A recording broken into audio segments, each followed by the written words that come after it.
Muy bien, bueno. Buenas noches, pues vamos a continuar estudiando el tema del orgullo. Hemos venido estudiando ya las últimas semanas de este año que estamos comenzando. Creo que llevamos como un mes de estar estudiando justamente el tema del orgullo. Y hoy no va a ser la excepción. La semana pasada tuvimos el privilegio y la bendición de que estuviese con nosotros el pastor Eric y estuvo comentándonos y enseñándonos acerca del tema del orgullo, y estuvimos viendo un poco del origen, estuvimos viendo un poco de cómo estaba, cómo era el deseo que tenía en ese entonces Lucifer antes de su caída, qué fue lo que sucedió y creo que vamos a como para tratar de hacer un pequeño repaso sobre lo que hemos venido estudiando en los últimos tiempos o las últimas semanas, justamente tratar de este tema, ¿no? Y hoy vamos a seguir con esto y hemos llamado a esta otra parte de la continuación el trono del orgullo, porque realmente no bastaría solamente venir y hablar en una sola ocasión acerca de este tema, que pudiésemos pasar hablando creo que todo el año y seguiríamos sacando más y más y más cosas de nosotros. Y para esto, pues yo me he apoyado mucho en los libros de la doctora Hicks, de la triple naturaleza del hombre y también cómo vencer el orgullo, y de otras fuentes para tratar de ir buscando toda la información relacionada a esto. Y hasta hace muy poco estuvimos viendo de que existía esta gran batalla, ¿no? Porque no podemos llamarle de otra forma. El orgullo lo que representa es una batalla espiritual mucho más allá de lo que nosotros podemos imaginar o pensar. Y es una batalla que está realmente en contra de la fe, porque lo que ataca justamente es la fe. Y lo vimos la semana pasada al ver cómo la serpiente se metió dentro de la voluntad de cada uno de nosotros a través de el hombre y la mujer que tuvieron esta forma en la que realizaron y cayeron. Y entonces nosotros venimos teniendo esto y vimos cómo en ese momento, en lo que sucedió con Adán y Eva, justamente el primer acto que cometieron luego de haber visto el fruto que no debían de comer, del árbol que no debían de comer, cuando tenían muchas otras formas y muchas otras opciones, y otras opciones de árboles de los que sí debían de comer, y particularmente del árbol que estaba en el medio del huerto, que era la representación de la persona del Señor Jesucristo. Ahí comenzamos a tener esa separación y esa lucha que representa el orgullo, que es justamente una lucha frontal contra la fe. Y vimos y estuvimos estudiando que esa lucha es una incredulidad, es decir, el orgullo podemos nosotros representarlo de multiformes maneras, podemos tener 50,000 calificativos o sinónimos a los que podemos nosotros asociar el orgullo, porque yo creo que esto es uno de esos pecados raíces, ¿no? Así como el enojo, el orgullo creo que es un pecado raíz que da luz o que da vida a muchísimos otros pecados dentro de nuestro corazón, y uno de ellos justamente es la incredulidad. Por eso decíamos que es una batalla en contra de la fe. Y hablamos en su momento que la incredulidad es una forma de alejarnos lo más lejos posible del Señor para tratar de buscar una satisfacción en cualquier otra cosa que no sea el Señor. Y así lo vimos que sucedió en este caso con la mujer. Cuando comió el fruto le dio al hombre, sus ojos fueron abiertos y quisieron encontrar esa satisfacción que no existía realmente, y por incredulidad comenzaron a tener esta batalla en contra del Señor. Y eso también podemos decir de la soberbia. Y si nosotros pensamos sobre la soberbia y qué es la soberbia, lo que podríamos decir es que es una forma de alejarme o de pelear con Dios para tratar de buscar una satisfacción en mi yo personal. Y vamos a hablar un poco más acerca de eso. Justamente ese es el nombre del tema que estamos viendo el día de hoy. Y otra de las cosas que podríamos ver y que se genera de esta misma cuestión es la codicia. Y la codicia nuevamente es pelearnos con Dios. ¿Por qué? Porque lo que andamos buscando son esa satisfacción que nosotros tenemos en las cosas materiales. Y desafortunadamente, como seres humanos, en nuestra naturaleza siempre está el hecho de buscar más, de querer más, de obtener más, que todo gire en torno a nosotros. Y vamos a hablar y abundar un poquito más en función de eso. Y eso nos lleva a la impaciencia. Y la impaciencia es otra forma de pelear contra la fe, porque lo que hacemos nosotros es buscar una satisfacción en un plan que nosotros mismos ideamos para nosotros mismos. Es decir, nos ponemos a pensar y decimos, no, si yo tengo tal cosa que tiene que ver con la codicia, entonces voy a ser feliz, entonces voy a estar pleno. Tenemos esa otra cosa que a lo mejor no es el plan de Dios, porque inclusive buscamos la forma en cómo llegar a eso sin que sea la bendición del Señor dárnosla, y lo que al fin de cuentas llegamos es para darnos cuenta que eso no nos produjo más que una satisfacción temporal. Y de ahí y abre paso, por ejemplo, al tema de la lujuria. Y la lujuria no es otra cosa definitivamente que un pleito en contra de Dios, porque lo que le decimos al Señor es, yo no soy satisfecho a nivel personal, individual, en mis relaciones, por ejemplo, sexuales con mi pareja, en el caso de nosotros que somos casados, y busco la satisfacción en alguna otra forma o en alguna otra cosa o en alguna otra persona que no es el Señor. Y la amargura es exactamente lo mismo, porque nos enojamos y nos peleamos con Dios y tenemos esa raíz en nuestro corazón, y estuvimos estudiando el año pasado todo lo relacionado al tema de la amargura, y veíamos cómo esto se enraizaba de una forma tan profunda que lo que siempre estamos buscando es una venganza. Eso es lo que al final de cuentas arroja la amargura, es decir, es ese enojo que hay en nuestro corazón. Y eso justamente es pelear con la fe, es batallar contra la fe, porque no ponemos nuestra confianza ni nuestro descanso en el Señor, sino que buscamos que todo gire alrededor de nosotros.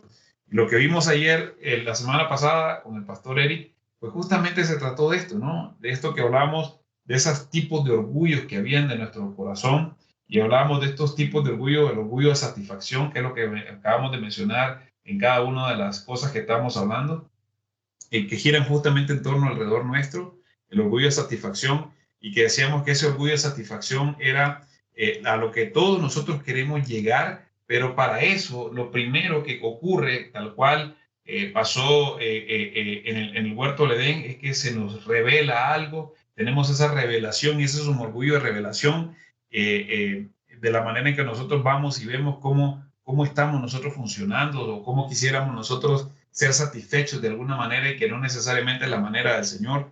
Y de ahí nos redimimos a nosotros mismos para lograr satisfacernos a nosotros mismos. Entonces, si quieren, vamos a empezar a leer y vamos a ir a buscar el libro de Romanos.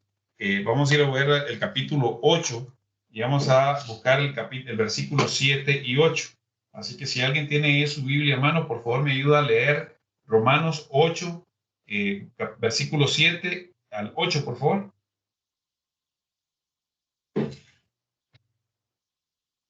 Sí.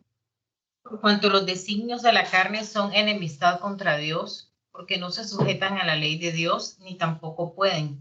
Y los que viven según la carne no pueden agradar a Dios. Ahí vemos nosotros cómo justamente hace Romanos, en este caso Pablo, hace esa definición o esa distinción en función de qué es lo que hay en nuestra propia naturaleza. Y nuestra propia naturaleza, lo que está, es esta carne, ¿no? Que lo que hace es que busquemos cómo satisfacer nuestros propios deseos a través del orgullo de revelación, del orgullo de redención o del orgullo de satisfacción. Y dice que no se sujeta a la ley de Dios ni puede.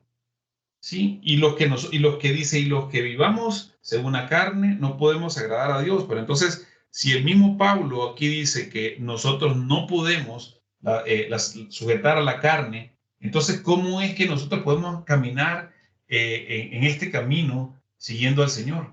Si no es encontrando justamente la forma de buscar y ese descanso en Él, esa oportunidad que el Señor nos da a nosotros de poder venir a morar en nuestros corazones, y desde dentro comenzar a cambiarnos a nosotros hacia afuera. Antes, como lo mencionaba hace un momento, antes que Lucifer le ofreciera al hombre su propia voluntad orgullosa en el huerto, lo que en ese momento ya Lucifer era un enemigo de Dios, y él tenía esa experiencia de luchar en su contra, porque se recuerdan lo que hablábamos y leíamos en Ezequiel 28, donde decíamos que él tenía este anhelo y este deseo de subir, de ser, de lograr alcanzar, ser como las estrellas que están ahí en el cielo, y poner su trono justamente a la par casi que del Señor. Es decir, quería, y la misión final era ser igual a Dios, y ser igual a Dios es ser enemigo de Dios. Y ella tenía esa experiencia luchando en contra de Dios. Y eso fue justamente lo que le ofreció a Adán, hombre y mujer, y es lo mismo que nos ofrece a nosotros. Claro, no luce de esa misma manera cuando nosotros tenemos delante de nosotros esa oportunidad, sino que seguramente luce de la misma forma en la que la mujer miraba al fruto. ¿Se recuerdan cuando veíamos y decían que ella vio el árbol y decía que era un árbol codicioso y agradable a la vista? Estoy parafraseando, no me recuerdo exactamente cómo decía, pero decía que era agradable a la vista, y eso hizo que lo que aparentemente iba a ser algo bueno realmente fuera algo malo. Y el enemigo, en este caso la serpiente, utiliza esa elección que nosotros tenemos para pecar como un acto de nuestra propia y libre voluntad, cuando realmente quien ha sembrado esa semilla en nosotros ha sido justamente el enemigo para tentarnos. Porque se recuerdan cuál fue la conversación y quién fue el que inició la conversación en el huerto. La conversación la inició la serpiente y se acercó muy así de una forma muy sutil y comenzó y le dijo, con que el Señor te ha dicho que no comas de tal árbol, ¿sí? Y justamente la testió y la mujer cayó, y justamente lo que pasó es que fue la mujer la que tomó, entre comillas, la voluntad de ella misma para poder ella, con su propio libre albedrío, tomar de ese fruto. Pero luego, al final de cuentas, vemos que todos, cuando cometemos alguna situación como esta, terminamos siempre culpando a alguien más de nuestros pecados. ¿Se recuerdan cuando en el huerto vino el Señor y fue y buscó a Adán y le dijo, ¿dónde estás? Y la respuesta de Adán le dijo, es que oí tu voz, nos escondimos porque teníamos miedo, tuve miedo. Y cuando le preguntó, ¿qué has hecho? Has desobedecido y has comido el árbol que te mandé no comer. Lo primerito que Adán justamente le dijo, no es mi culpa, es tu culpa, porque yo no te pedí una mujer, tú me diste una mujer y la mujer que me diste es la que me dio a mí de comer. Y cuando fue con la mujer lo que hizo fue la serpiente la que hizo esto. Y Dios no es que acepte nuestras excusas, ni tampoco las acusaciones, sino con lo que el Señor justamente busca con confrontarnos de esa manera, es tratar de que encontrar en nosotros ese arrepentimiento. Pero el orgullo que está en nosotros ya enraizado, nos seduce de una manera tan engañosa, ¿sí? Tanto nuestro corazón como nuestra mente, para que lo que nosotros hagamos luego que hemos, digamos, cometido, en este caso el pecado o el orgullo como tal se manifiesta, entonces lo que nosotros hacemos es engendrar y engendramos acciones pecaminosas que al final lo que hacen es irnos conduciendo poco a poco a la muerte. Entonces, por eso cuando decía el romano que la codicia de la carne nos empuja a escoger por nuestra propia voluntad en vez de la voluntad del Señor.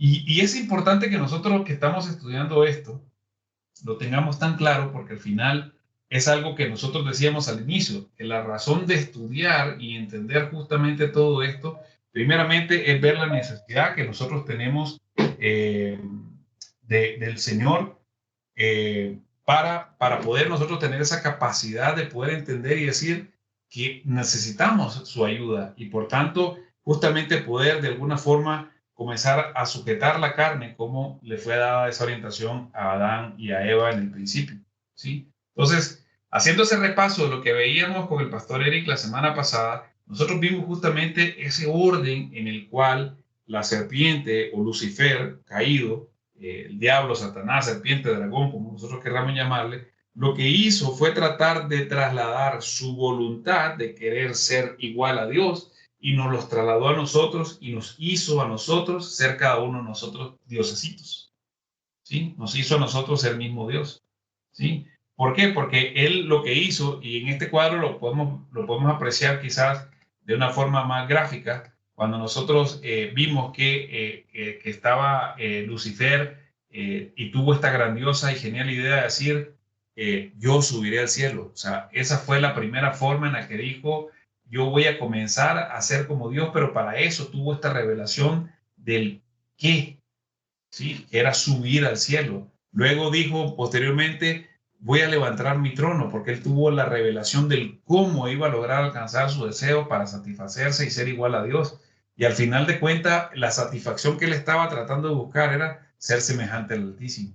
Y ahí se iba a completar el ciclo perfecto para él, según él. Pero sabemos qué fue lo que sucedió con él. Y él, justamente en su estado de serpiente, vino con nosotros, en este caso con la mujer, y le dijo, no moriréis, come de eso que no te va a pasar absolutamente nada, porque lo que Dios quiere, en ese sentido, lo que le hizo al insertar esta palabra, era meterle esa revelación en la mente del hombre y de la mujer y tratar de que a partir de ese momento ella pudiese entender que ella tenía esa capacidad de ser como Dios. Y ese era el orgullo de redención. Por tanto, la serpiente, en la lógica que implementó con el hombre y la mujer, fue, listo, no moriréis. Y al tener esa certeza de que si ella cometía este acto que iba en contra de la voluntad de Dios, por tanto de la confianza del Señor, por tanto de la fe en el Señor, lo que iba a suceder, lejos de estar bajo la soberanía del Señor, lo que iba a hacer era a redimirse por sí mismo. Y eso es lo que pasa con nosotros en la gran mayoría del tiempo. Y luego le dijo la misma serpiente en ese mismo proceso de guiar a la mujer a lograr alcanzar su cometido, y le dijo, cuando eso suceda, lo que vas a lograr ser es que vas a ser igual a Dios, porque vas a saber la distinción entre el bien y el mal, lo cual definitivamente terminó sucediendo. O sea, nosotros hoy día somos, en ese sentido, esos pequeños diosesitos que juzgamos todo con nuestro propio deseo y con nuestra propia visión, y lo que hacemos simple y sencillamente es juzgar el bien y el mal desde nuestra propia perspectiva. Y ustedes imagínense que nosotros, teniendo a Jesús en nuestro corazón, somos capaces de juzgar las acciones de los demás desde nuestra propia perspectiva, lo cual está errado en el 99.9% de los casos. Ahora imaginémonos cuánto más una persona que no tiene a Dios en su corazón. Y ahí comenzamos a entender justamente por qué se dan estos pleitos entre nosotros como tal. Y en el caso de esta misma estrategia que utilizó, en el caso del hombre o la mujer, lo primero que hizo fue tener esta genial idea y decir, sí, tiene razón la serpiente. Eso que me está ofreciendo se mira bueno para comer. Él tuvo esa revelación preciosa de lo que iba a hacer, y para hacerlo se justificó a sí mismo y tomó el fruto. ¿Por qué? Porque ella hizo cumplir su propia autonomía, su propia voluntad, contraria a la del Señor, que nos permite a nosotros actuar como nosotros querramos, siempre y cuando, como decía Pablo, todo me es lícito, mas no todo me conviene. Y en ese sentido, teniendo ese libre albedrío que le dejó escoger entre el bien y el mal, entre lo correcto o lo incorrecto, fue lo que hizo que la mujer tomó el fruto y posteriormente, para satisfacerse a sí misma, lo comió. Y no bastándole con comer ella, lo que hizo fue que hizo comer también al hombre, y en ese momento los ojos de los dos fueron abiertos. Entonces aquí vemos justamente ese proceso, esas etapas, que es lo que nosotros tenemos en nuestra vida cotidiana, particularmente sin Dios en nuestros corazones. Y Dios lo que viene es a tratar justamente de revertir ese proceso y tratar de darnos la forma correcta de cómo nosotros debemos tener esa redención, esa revelación y esa satisfacción. Si ustedes se fijan, y voy a volver un minuto aquí atrás, en la parte de lo que la serpiente quiere con nosotros, lo que nos dice aquí es todo lo contrario. Lo primero que nos da es una revelación. Es decir, nos pone y nos implanta un deseo contrario a la voluntad del Señor. Después nos dice, nos da las herramientas para que nosotros no nos sintamos culpables y que tengamos la justificación necesaria para entonces nosotros venir y llegar a alcanzar esa supuesta satisfacción. En el Señor es todo lo contrario. Lo primero que el Señor nos hace es darnos redención. Y la redención no la da, es decir, no la podemos obtener por nuestros propios medios, sino que es dada por gracia delante del Señor.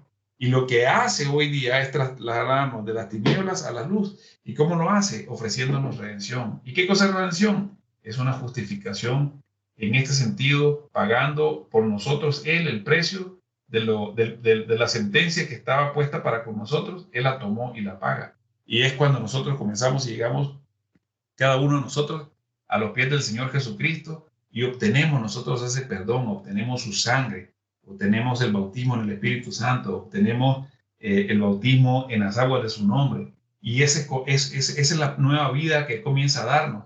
Y a partir de que ya nosotros somos redimidos, somos justificados por su sangre, no por nuestros actos, no por nuestra elección, sino por el hecho de encontrarnos necesitados del perdón del Señor. Y es cuando nosotros entonces Él comienza a revelarnos, pero no nos comienza a revelar de una forma de satisfacer nuestros deseos carnales, porque lo veíamos hace un momento en lo que decíamos con el libro de Romanos. Él comienza a tocar nuestra alma y comienza a tocar nuestro espíritu. Y la forma de hacerlo es porque Él mismo viene a morar en nuestro corazón. Y Él comienza a revelarnos, comienza a darnos esa revelación de su palabra, nos comienza a poner en el espejo de la palabra y comenzamos nosotros a vernos justamente tal cual somos y de la necesidad que tenemos. Y cuando nos vemos enfrentados a la palabra del Señor, y como decía en la Biblia, como decía Moisés, lo he visto cara a cara, es porque nosotros lo vemos cara a cara. Cuando nosotros tenemos esa relación con Él, de leer la palabra del Señor, y ella salta para con nosotros y nos revela aquellas cosas que estamos incompletos, que necesitamos ir agregando a nuestra manera de vivir, o ir dejando algunas cosas, como leíamos en Efesios el día de ayer, por ejemplo, que nosotros dice que tenemos que despojarnos de nuestro viejo hombre, o sea, tenemos que revestirnos del nuevo hombre, y ese es parte de ese proceso de revelación que justamente comienza aquí en el candelero, cuando comenzamos a tener la revelación de la palabra, de la Biblia, comenzamos a tener la oración, y eso ya comenzamos a hacerlo nosotros, porque tenemos esa necesidad de venir con Él, a confesarle nuestras faltas, tenemos la necesidad de venir con Él a bendecir su nombre, tenemos la necesidad de venir con Él a adorarlo, a entregarle todas aquellas cosas que nosotros no podemos cambiar. Comenzamos a comer de los panes de la palabra, sean amargos o sean dulces, lo comenzamos a poner por obra y Él comienza a transformarnos. Y es entonces cuando realmente comenzamos a tener esta verdadera satisfacción. Y la satisfacción que nos ofrece el Señor es su reposo. ¿Se recuerdan aquella palabra que dice: vengan a mí todos los que están cargados y cansados, y yo los haré descansar? Pero habla ahí de dos reposos, ni siquiera habla de uno, porque dice que Él nos va a sacar y nos va a llevar a un reposo siguiente. Y ese reposo siguiente es un estado de dependencia. Y ahí es donde nosotros encontramos la satisfacción plena en Cristo Jesús. Y es a lo que todos y cada uno de nosotros estamos llamados a hacer. Por eso es que dice: hasta que todos lleguemos a la unidad de la fe, ¿sí? A la estatura del varón perfecto. ¿Por qué? Porque este es el camino que nosotros tenemos que comenzar a seguir de regreso al Padre, porque justamente fue lo que el Padre quiso hacer con nosotros. Entonces, eso es la forma correcta en cómo nosotros debemos entender la redención primeramente, la revelación posteriormente y la satisfacción, y no lo contrario, que comienza con tener una revelación de cuán buenos somos nosotros o cuántas cosas queremos satisfacer nuestra carne. Luego vamos a ir a redimirnos nosotros mismos para alcanzar la satisfacción. No, la idea siempre es tratar ¿cómo se llama? De llegar a la satisfacción, pero por el camino correcto, porque cuando nosotros, como en nuestro caminar cristiano, cuando vamos caminando hacia arriba, realmente lo que hacemos es que vamos caminando hacia abajo. ¿Por qué? Porque Él nos va a llevar a un estado de humillación y de humildad, tal cual lo hizo Él.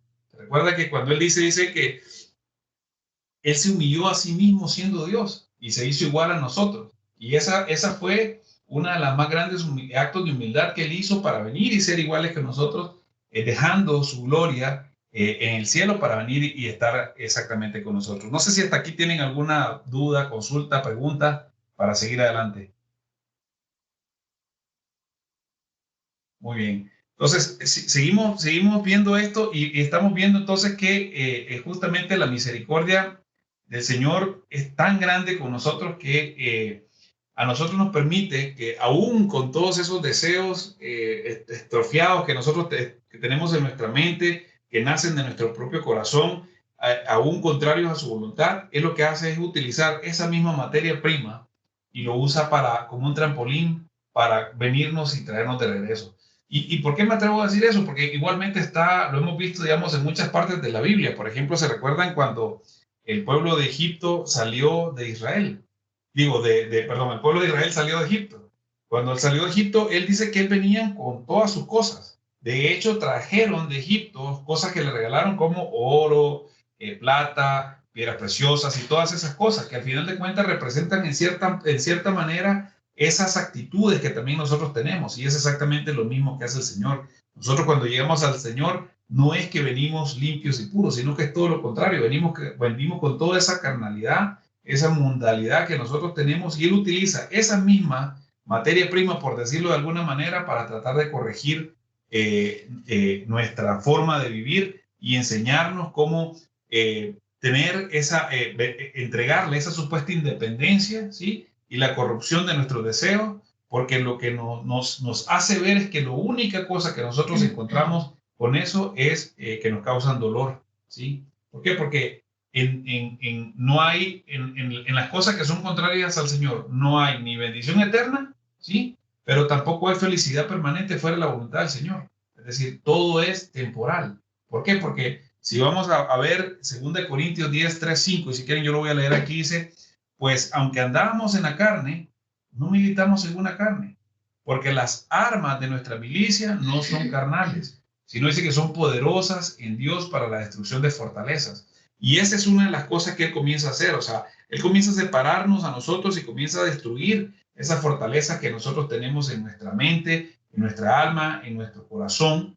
Y dice el 2 Corintios siempre sigue diciendo, dice, derribando argumentos. ¿Y qué cosas son los argumentos? Es esa revelación que tenemos de nosotros mismos, de lo más grande que somos, de lo que somos, y cada uno de nosotros somos los gerentes generales de nuestro mundo mundial, de nuestra propia compañía, de nuestra mente, de nuestro hogar, de lo que hacemos, de lo que somos, utilizando esos argumentos. Dice que derribando argumentos y toda altivez que se levante en contra del conocimiento de Dios. Dice, y llevando cautivo todo pensamiento. Y en ese sentido, cuando habla de pensamiento, es la percepción sensorial que nosotros tenemos de las cosas desde nuestro punto de vista, que está torcido y es contrario a la obediencia de Dios. Y por eso dice que llevando cautivo todo pensamiento a la obediencia a Cristo. ¿Para qué? Para que nosotros logremos alcanzar aquí esa satisfacción que nosotros queremos. Entonces, por regla general, la mente carnal, que es la que todos y cada uno de nosotros teníamos, digamos, al 100% de su capacidad, no percibe de ninguna manera las cosas, digamos, de Dios. De hecho, la Biblia dice que nosotros a lo malo lo llamamos bueno y a lo bueno lo llamamos malo. Entonces, en ese sentido, lo que hacemos nosotros es que cuando nosotros vivimos en una naturaleza sin el Señor Jesucristo, lo que hacemos nosotros es que vemos al Señor Jesús como un enemigo nuestro, ¿sí? Y la forma en la que nosotros vivimos es totalmente en forma de la voluntad del Señor. Y es interesante este aporte que da C.S. Lewis, aquí lo escribí mal. C.S. Lewis decía, entregamos nuestra alma a cambio de poder. Pero fíjense lo que dice, pero una vez que lo obtenemos, o sea, cuando obtenemos el poder, no somos dueños de ese poder conferido, dice, sino que realmente somos esclavos y títeres de aquello a lo que hemos entregado nuestras almas. Y eso es impresionante. Nosotros, o sea, no quiero hablar de política de ninguna manera, o inclusive de la misma religión, pero nosotros vemos, o de gobiernos, o de lo que ustedes quieran, pero es impresionante cómo cuando nosotros tenemos en algún grado poder, ese poder toma posesión de nosotros. Y ya no somos nosotros quienes manejamos el poder, sino es que el poder quien realmente nos gobierna a nosotros. Y por eso dice ahí, y nosotros nos volvemos esclavos y títeres de aquello a lo que hemos entregado nuestras almas. Es realmente impresionante. Y si quieren, por favor, me acompañan a Romanos, Romanos, perdón, ese ya lo leímos, porque fue Romanos 8, 7 al 8, y que nuevamente repite aquí en esta parte que dice que nosotros no podemos, que los designios de la carne son enemistad contra Dios, porque no se sujetan a la ley de Dios ni tampoco pueden, ¿sí? Entonces, en ese sentido, nosotros tenemos que estar clarísimos de lo que ha venido haciendo Lucifer con nosotros desde nuestros ancestros, y lo que cada uno de nosotros tenemos y las elecciones que cada uno de nosotros tomamos, y cómo nosotros venimos a parar hasta lograr sentar en el trono del corazón a alguien más que no sea nosotros mismos. Cuando Dios nos creó, nos sentó a nosotros, Él hizo un trono. Y si nosotros podemos ir, digamos, a leer, por ejemplo, en Apocalipsis, que habla justamente que en el huerto o en la ciudad hay un trono, y en ese trono es la forma en la que el Señor vino y sentó su voluntad en el hombre y la mujer ahí en el huerto. Y él lo que él quería era que nosotros comenzásemos a comer de todo árbol, y particularmente del árbol que estaba en este caso, el árbol de la vida, que era la personificación del Señor Jesucristo. ¿Y por qué? Porque Él lo creó a imagen y semejanza. Y dice que Él nos creó varón y mujer. Y lo que Él sentó en esa silla del corazón era la voluntad de Dios en nosotros. pero fue totalmente la manera en cómo nosotros desobedecimos, y digo nosotros porque desobedecimos en el hombre y la mujer, ahí atrás, porque se recuerdan lo que le dijo, y si quieren vamos a ir a Génesis 1:27, vamos a repasar eso que ya lo vimos la vez pasada, pero nuevamente lo vamos a hacer. Génesis 1, versículos 27 al 28. Y si alguien lo tiene, por favor, me ayuda a leerlo. Porque aquí vamos a ver justamente las primeras órdenes que Dios le dio al hombre, mucho antes que inclusive que llegase a darle la otra ordenanza en relación al tema de los árboles que tenía de comer. Porque él le habló de cosas que tenía que hacer justamente, y era tratar de lograr sentar en el trono del corazón de una forma voluntaria a Dios para cada uno de nosotros. ¿Alguien lo tiene, por favor? Génesis 1, 27 y 28. Sí, Ervin, aquí lo tengo yo. Gracias, Beto. Y dice, y Dios creó al ser humano a su imagen, lo creó a imagen de Dios, hombre y mujer los creó. Y los bendijo con estas palabras: sean fructíferos y multiplíquense, llenen la tierra y sométanla, dominen a los peces del mar y a las aves de los cielos y a todo reptil que se arrastra por el suelo. Exactamente. Esas fueron las primeras instrucciones que al final le dio. Es decir, las instrucciones fueron dadas como bendición, pero le dijo muy claramente: fructificad o fructifíquense y multiplíquense. Pero también le dijo: llenad la tierra, y dijo: sojuzgadla. Sojuzgarla, ¿por qué le dijo sojuzgarla? Si era una tierra nueva.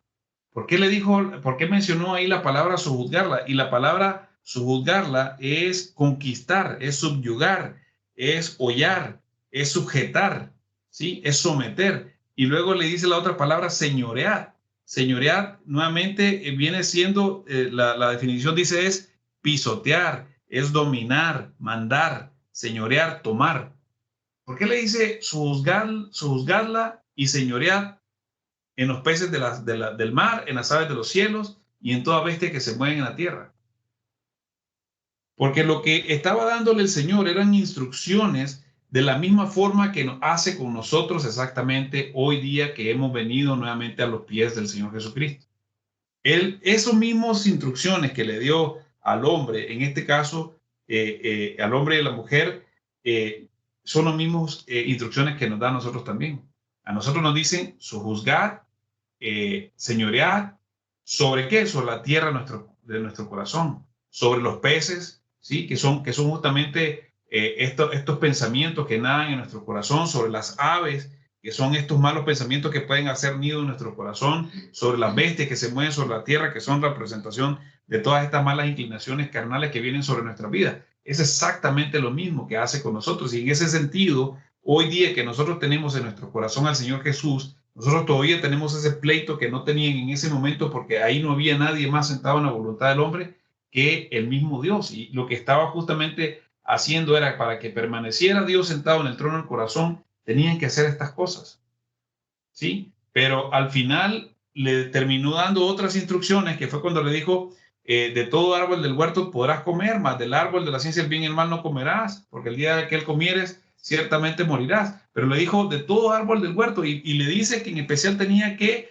comer del árbol de la vida, ¿sí? Que era la representación del Señor Jesucristo. Si ellos hubiesen hecho todas esas cosas, ellos no hubiesen estado tan fortificados, ¿sí? Porque la representación del corazón humano justamente es una representación de una fortaleza, y por eso lo leíamos hace un momento cuando decíamos que tenía para que nosotros no militamos en la carne, sino que tenemos que destruir fortalezas que nosotros mismos levantamos, ¿sí? Y era la misma manera que teníamos que hacer a la inversa, o sea, nosotros teníamos que hacer y construir fortaleza. De hecho, la misma palabra dice que tenemos que ir construyendo un poquito por aquí, otro poquito por allá, ladrillo sobre ladrillo, renglón sobre renglón. Y es la manera en cómo nosotros tenemos que ir edificando fortalezas, pero en este sentido, desde la estructura que Dios nos da a nosotros, y de las bendiciones celestiales con las que Dios ya nos ha provisto, para que nosotros podamos resistir, dice, cuando el día malo venga.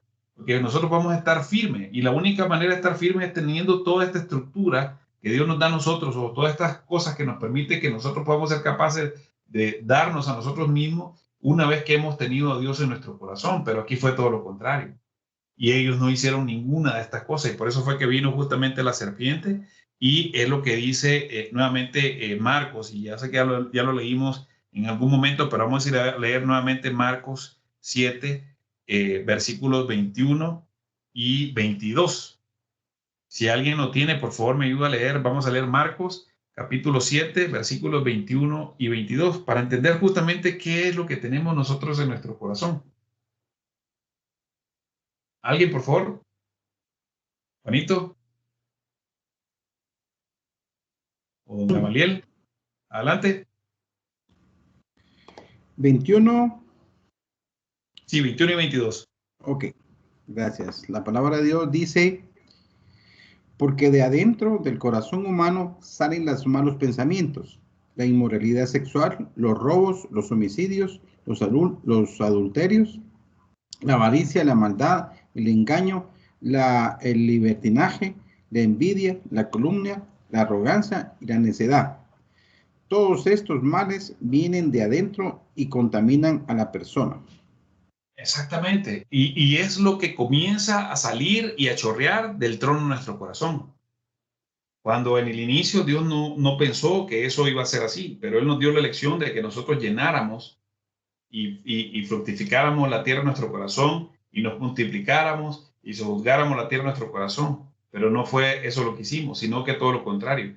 Y todo esto viene a dar como resultado la necedad o la terquedad, ¿sí? Que en este caso suelen ir de la mano y nosotros lo vemos muy gráficamente representado, que cuando vemos una persona que son aquellos que necesitan más un consejo, son los que peor reciben un consejo, y me refiero a un consejo desde una perspectiva quizás de la palabra, ¿sí?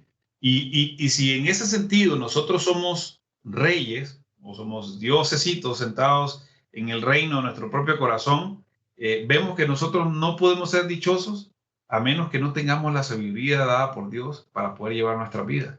Porque nos vamos teniendo este orgullo de revelación, vamos teniendo este orgullo de redención y de satisfacción, y luego al dolor, y volvemos a causar ese mismo ciclo vicioso en el que no podemos nosotros salir, ¿sí? Entonces, para que realmente un rey pueda ser sabio, para que un rey pueda ser dichoso, necesita necesariamente, valga la redundancia, ser sabio. Y esa sabiduría la obtenemos de parte del Señor, ¿sí? Por eso que en el libro de Eclesiastés, en el capítulo 4, ahí se introduce a este personaje que es realmente el que está sentado en la tierra, en el trono de nuestro corazón. Entonces, no sé si me acompañan, por favor, alguna dama que me pueda ayudar a leer Eclesiastés 4:13. Perdón, sí, Eclesiastés 4:13, por favor.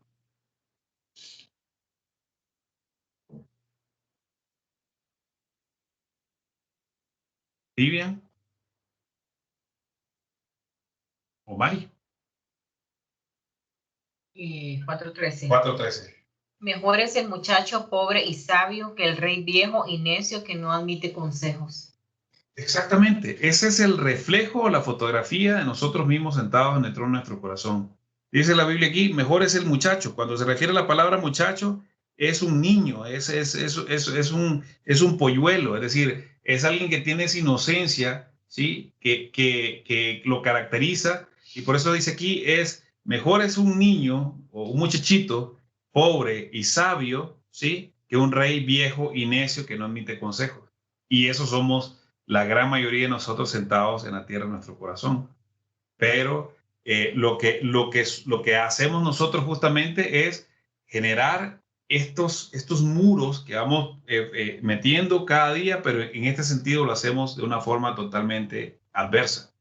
Es decir, lo que hace que nosotros tengamos esta reacción en nuestras vidas es eso que nosotros teníamos sentado en la tierra en nuestro corazón. Hoy día la comenzamos a llenar de necedad, la comenzamos a llenar de una serie de cosas que están en nuestra mente, en nuestro corazón, y comenzamos a llenarlo de egoísmo, lo comenzamos a llenar de necedad, lo comenzamos a llenar de terquedad, no sé, de todo aquello que va en contra justamente de la voluntad del Señor, y lo que hacemos justamente es convertirnos, como decía Marco, en insensatos, ¿sí? Es justamente las cosas que nosotros hacemos al final de cuentas. Y por eso es que damos vida a este personaje, que está sacado del libro La triple naturaleza del hombre, de la autora Hicks, que habla de quién está sentado en el trono del orgullo. Así que en ese sentido lo que hacemos nosotros justamente es sentar al Fernandito, al Hervincito, al Gamalielito, al Betito, sentado en ese trono en el corazón, y lo que hace, esa forma de ser gordo, no necesariamente es porque esté gordo físicamente hablando, sino que esa gordura lo que representa es esa necesidad de esta autosatisfacción de solo él mismo y por él mismo y únicamente para sí mismo, que es lo que hace que nosotros en verdad seamos en el fondo de nuestros corazones.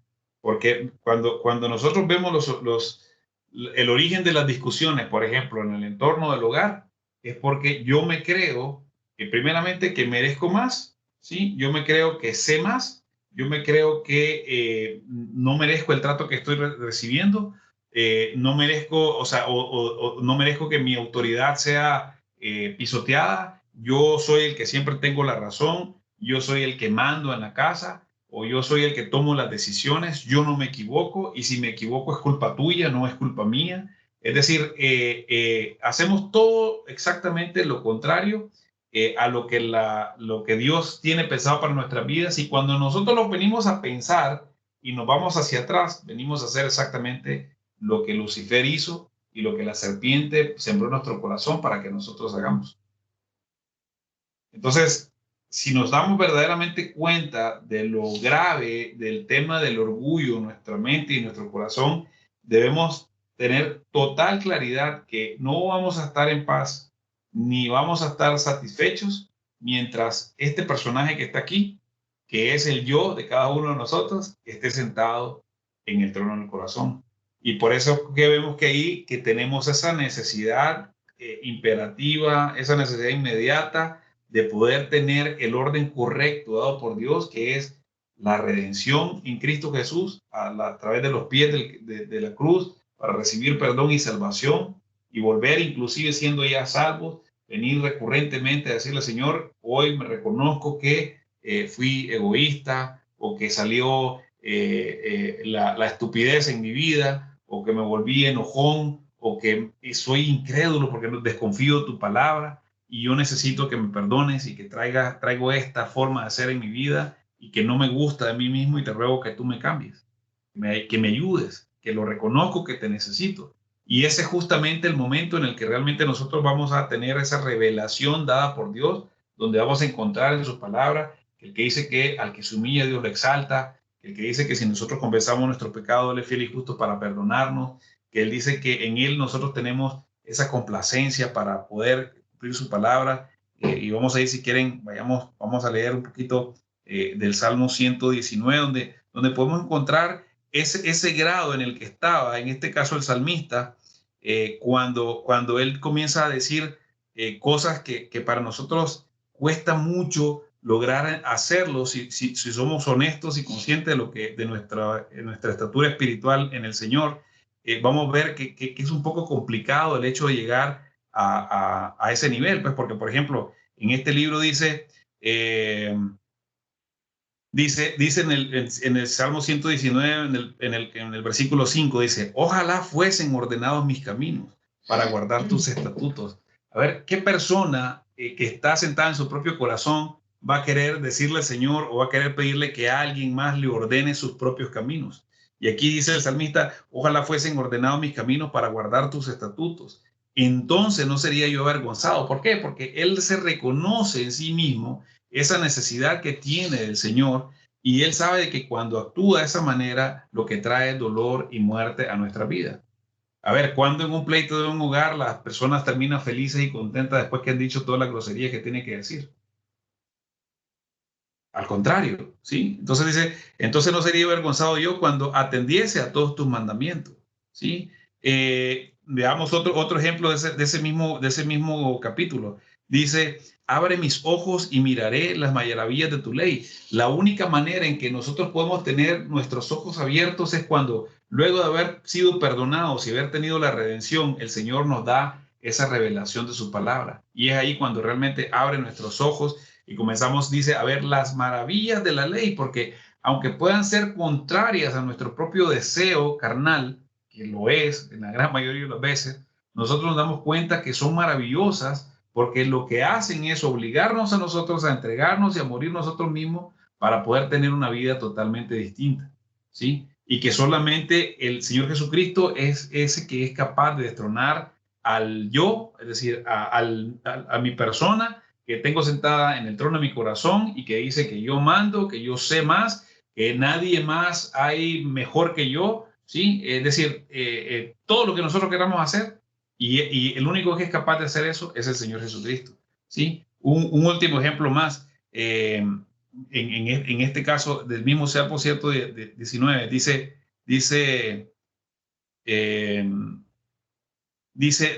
esta porción en el versículo 57, dice, mi porción es Jehová, he dicho que guardaré tus palabras, tu presencia supliqué de todo corazón, ten misericordia de mí según tu palabra. Consideré mis caminos, oigan bien esta parte, dice, consideré mis caminos y volví mis pies a tus testimonios.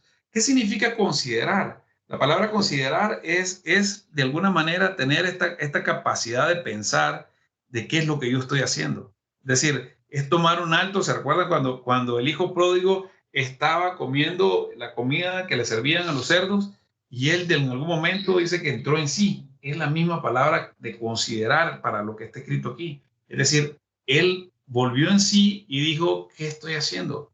O sea, estoy siendo egoísta, fui insensato, fui incrédulo, le falté respeto a mi papá, fui ignorante, no tuve sentido común, actué de una forma estúpida, fui imprudente, fui irracional, fui desconsiderado, estoy aquí, me he gastado la fortuna de la herencia de mis padres y en la casa estuviera comiendo como los jornaleros que están comiendo 1000 veces mejor de lo que yo estoy haciendo.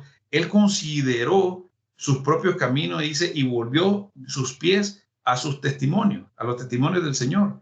Dice en el versículo 60, me apresuré y no me retardé en guardar tus mandamientos. ¿Sí? Y al final, el último que vamos a hacer en este mismo versículo es el versículo 62 y dice, a medianoche me levanto para alabarte por tus justos juicios. ¿Y saben qué significa ahí la palabra medianoche o el concepto, digamos, de la palabra medianoche? Es en aquellos momentos en los que yo mismo he llegado a tal nivel de que ya no puedo hacer absolutamente más nada de lo que yo sé o de lo que el Señor me ha enseñado en términos de orar, interceder, clamarle, sea bien por una enfermedad, sea bien por alguna situación económica, sea bien por cualquier problema que nosotros estemos enfrentando, y lo que hacemos nosotros, como lo vimos en el orden del Señor, es alcanzar esa satisfacción en el Señor, porque llegamos a los pies del Señor humillados, nos reveló su palabra, nos dijo, descansa en mí. O sea, en el mundo vas a tener aflicciones, pero yo he vencido al mundo. Y lo que hacemos en ese momento es rendirnos al Señor, y es justamente lo que hace aquí cuando dice la palabra medianoche. En ese sentido, la palabra medianoche lo que representa es aquellas cosas que escapan ya de nuestro propio control, y lo único que podemos hacer es levantar nuestras manos, como dice ahí, y alabarlo por los justos juicios, y es entonces tener gratitud. Cuando en el corazón de un viejo necio vamos a tener gratitud, es muy complicado, por no decir muy difícil, que podamos nosotros llegar a ese nivel. Entonces, el orgullo, si nosotros lo vemos desde un punto de vista, y lo veíamos en la semana pasada, lo que hace es ver hacia abajo a otros. Decíamos que el mismo C.S. Lewis, creo que lo decía, no sé si era C.S. Lewis o John Piper, que decía que nosotros estamos tan ocupados viendo hacia abajo, ¿sí?, a las demás personas, que no tenemos ni tiempo de ver hacia arriba, ni mucho menos a los lados. O sea, estamos ensimismados de toda forma que lo que hacemos nosotros es mirar por encima del hombro, por decirlo de cierta manera, o el orgullo mirando hacia abajo a las demás personas en una sensación de superioridad. Y en ese sentido, cuando dice, en el caso del humilde, dice que los ojos de la persona que no es orgullosa o que está tratando de no ser orgullosa, está teniendo los ojos hacia abajo. Pero ¿cómo así? Es decir, estamos viendo hacia abajo. Si el orgulloso mira hacia abajo, ¿por qué la persona humilde también mira hacia abajo? La diferencia está en que la persona humilde lo que hace es que no mira a los demás, sino que se mira a sí mismo y mira en sus propios corazones qué cosas de lo de lo que vimos anteriormente, de esto que está aquí, hay en cada uno de nosotros. Y entonces es cuando nosotros podemos ver en nuestros propios corazones y nos vamos a aferrar al don de Cristo, a ese perdón que Él nos da, y nos humillamos nosotros siguiendo los pasos del mismo Señor Jesucristo que se humilló, y Él nos va a nosotros a capacitar para que nosotros mismos nos humillemos de tal forma delante del Señor de una manera voluntaria, y que nosotros nos coloquemos en ese lugar bajo que son bajo los pies del Señor. Y eso no significa de ninguna manera que nos estemos degradando ni seamos menos que, sino que es todo lo contrario. Estamos reconociendo el señorío del Señor sobre nuestras vidas. Por eso es que dice que al que se humilla, Dios le exalta. Así que,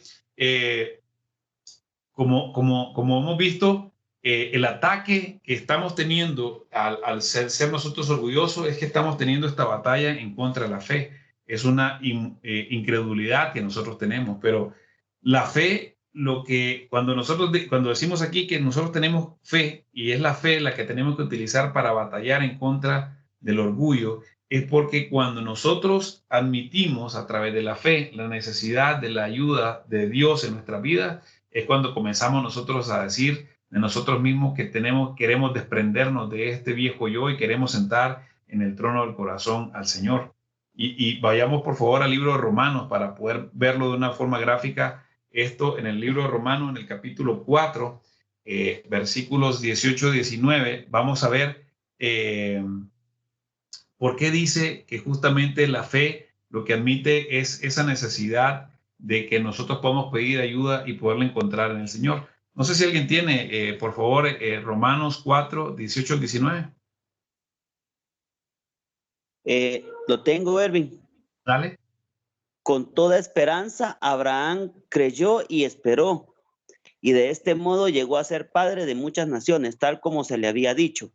Así de numerosa será tu descendencia. Su fe no flaqueó, aunque reconoció que su cuerpo estaba como muerto, pues ya tenía unos 100 años, y que también estaba muerta la matriz de Sara. Aquí vemos de una forma gráfica y un ejemplo perfecto de cómo en este caso el hecho de no tener al yo sentado en el trono del corazón, sino que tener a Dios o querer sentar a Dios en el trono del corazón, vemos cómo la fe se activa cuando nosotros reconocemos de nuestra necesidad del Señor. Aquí básicamente aquí lo dice de una forma tan clara Pablo cuando se refiere a la persona de Abraham, que dice que él dice que su fe no se debilitó al verse a sí mismo en el espejo y ver que definitivamente dice que ya estaba como muerto. Y perdón, digamos, por la expresión gráfica, pero era una persona que tiene 100 años, ¿qué capacidad tiene para poder generar vida? Es decir, y aún así, él no se llenó, porque él pudo haber dicho, bueno, si yo puedo todavía mi propia capacidad de hacerlo. Incluso cuando volvió a ver a su esposa, comenzó y lo vio y vio que la matriz de ella estaba también estéril. Era un doble problema el que tenía, porque Sara no había podido tener hijos durante toda su vida de matrimonio, y él tenía ya prácticamente 100 años donde físicamente hablando es prácticamente imposible poder concebir.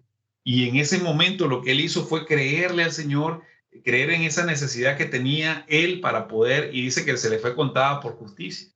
Entonces ahí fue algo que fue totalmente opuesto, por ejemplo, a la soberbia. Porque si él hubiera actuado de una forma soberbia, él hubiera dicho que él no tenía esa necesidad de que Dios obrara en su vida para él poder procrear, que fue lo que había hecho tiempos antes con la historia de Ismael, y lo hemos visto. ¿Por qué? Porque la soberbia lo que hace es que se glorifica de una forma individual. Y ahora veamos el ejemplo opuesto. Vayámonos por favor a Juan, el Evangelio de Juan, y vamos a ir al capítulo 5, en el versículo 44. Vamos a leer a Juan, capítulo 5, versículo 44, y vamos a ver cómo la soberbia se glorifica a sí misma. No sé si el primero que lo pueda leer, don Gamaliel, tal vez me puede ayudar a leerlo. Juan, capítulo 5, versículo 44. Con mucho gusto. ¿Cómo podéis vosotros creer?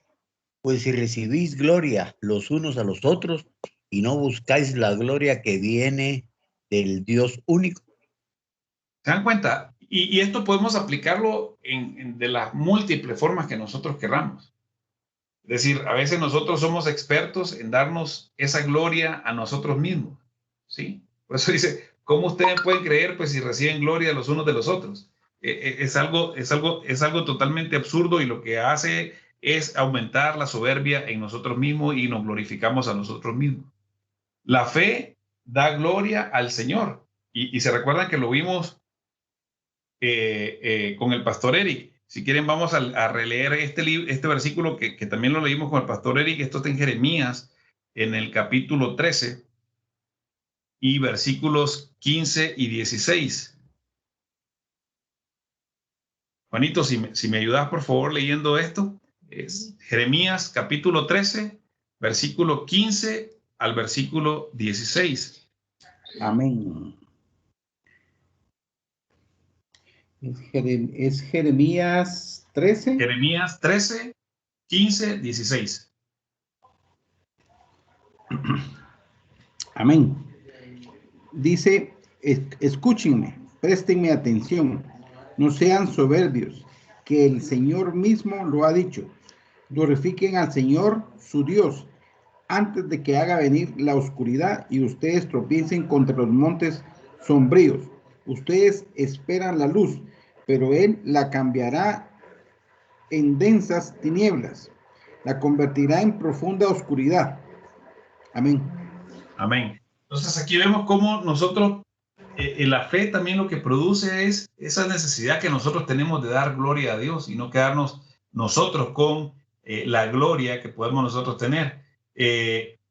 Así que también, digamos, vamos a leer, para ir finalizando, Jeremías, que fue la que leímos con el pastor Eric, si no estoy mal, Jeremías, el mismo libro de Jeremías, en el capítulo 9, vamos a leer versículos 23 y 24, que dice de la siguiente manera, si les parece bien, lo voy a leer yo.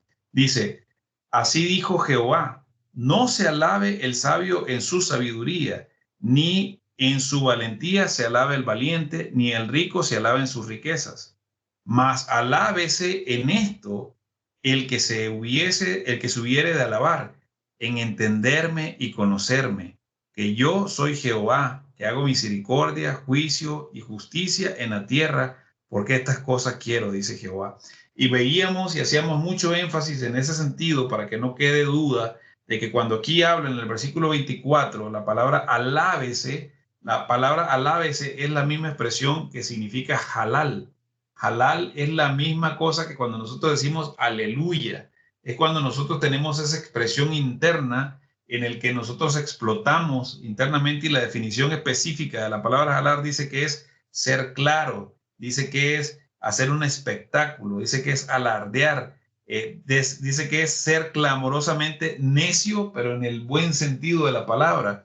Es decir, celebrar, es aclamar, es alabar, es hacer un alboroto, es aleluya. Y en ese sentido, cuando dice alábese, más alábese, es estalle de gozo, ¿sí? En estalle de gozo, dice. ¿Por qué? Porque en esto el que se hubiese de alabar estalle de gozo en entenderme y conocerme. Ese es realmente lo que nosotros tenemos que buscar, cómo lograr llegar a ese nivel de entendimiento y de conocimiento del Señor. Porque cuando nosotros lleguemos a esto, vamos a entender que Él es Jehová, que Él es Dios, que Él es la persona que está sobre nosotros, que Él es la persona que debe estar sentado en el trono de nuestro corazón, que Él es la persona que hace misericordia a nosotros y que hace que sus juicios se cumplan en nuestras vidas y que tengamos nosotros justicia sobre nosotros en nuestra tierra, ¿sí? Y eso es lo que nosotros estamos llamados a hacer. Así que para concluir, tenemos justamente esta batalla grande delante de nosotros que hablábamos al inicio, que el orgullo se contrapone directamente contra la fe, ¿sí? Y fomenta la incredulidad. Entonces tenemos nosotros esta batalla delante de nosotros, y si nosotros vemos, a nosotros nos fascina que nosotros podamos ser alabados. Por mucho que nosotros tengamos falsa humildad, siempre vamos a estar teniendo que alguien nos diga qué bonita está tu casa, qué bonito es lo que tenés, qué bonito es lo que somos, y de cierta forma, hasta ciertos puntos podríamos decir que está bien, porque digo, ayuda a nuestra propia autoestima, a nuestra mente como tal, pero qué rico sería que nosotros pudiésemos, como dice Jeremías, es estar gozosos y celebrando el poder nosotros cada día ir conociendo un poquito más del Señor Jesucristo. Y así como Jeremías comienza a dar gritos de victoria al decirnos esto, dice, alabémonos nosotros mismos, es decir, estallemos en gritos de júbilo, de alegría, de emoción por el hecho de que estamos conociendo un poquito más al Señor cada día, un poquito más al Señor cada día. Por eso nosotros con esto lo que pretendemos a traer este estudio del orgullo y adentrarnos de la forma en la que nos estamos adentrando es para que realmente nosotros podamos tener ese conocimiento de la necesidad que tenemos del Señor. Y en los próximos capítulos, en las próximas sesiones que vamos a tener, vamos a comenzar a entender entonces cuáles son las herramientas que el Señor nos da para que nosotros podamos llegar a la redención primeramente, como ya lo hemos llegado cuando llegamos a los pies del Señor, que tengamos esa revelación de su palabra y que podamos justamente tener esa satisfacción y comencemos nosotros a destronar al viejo yo del corazón y comenzar a poner a Jesús en el corazón y en el centro de nuestro Dios para que pueda convertir a ese hombre viejo y que el hombre nuevo, que es Jesucristo en nosotros, pueda cumplirse y ocupar todo nuestro ser. Entonces, eso era lo que tenía para compartir el día de hoy. No sé si tienen algún comentario, duda, pregunta para poder ir cerrando.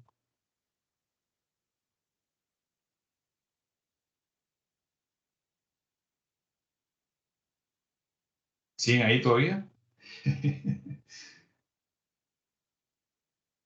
Listo, bueno, pues. Sí, Erwin, Adelante. Yo hoy leía Romanos 7 y 8, capítulo 7 y capítulo 8.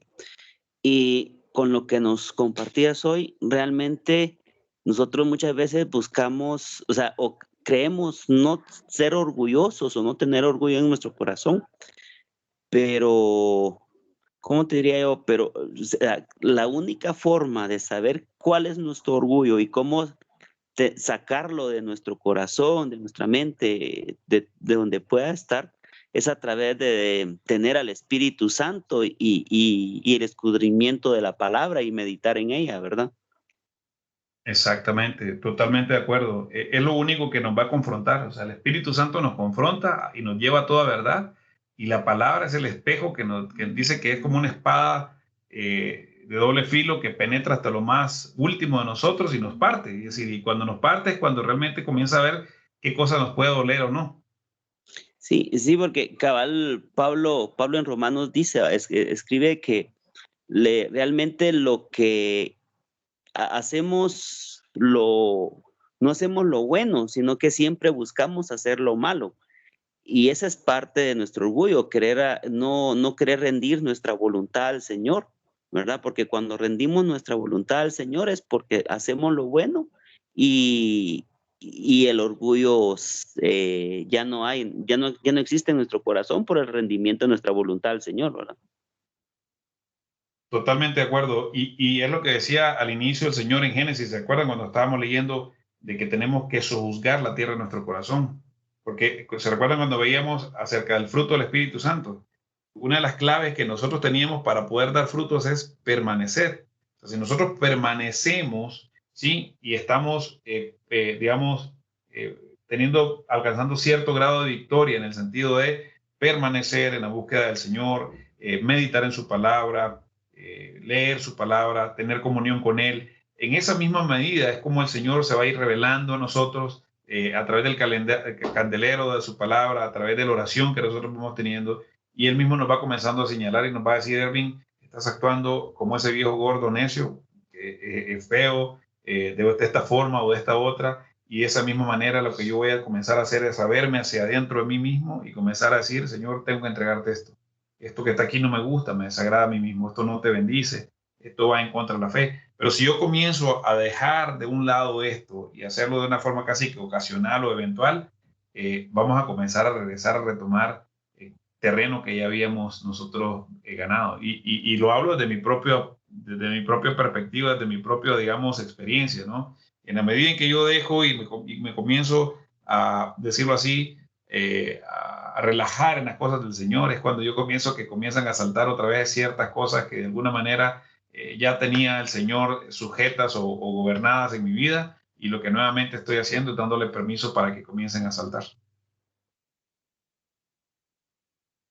Muy bien, entonces, pues nada, les agradezco a todos que hayan estado con nosotros esta noche. Damos la bienvenida también nuevamente a Vivian Rodríguez, que nos acompaña el día de hoy en su primera vez. Así que bienvenida nuevamente, Vivian. Estamos y esperamos que podamos contar con usted en las próximas veces.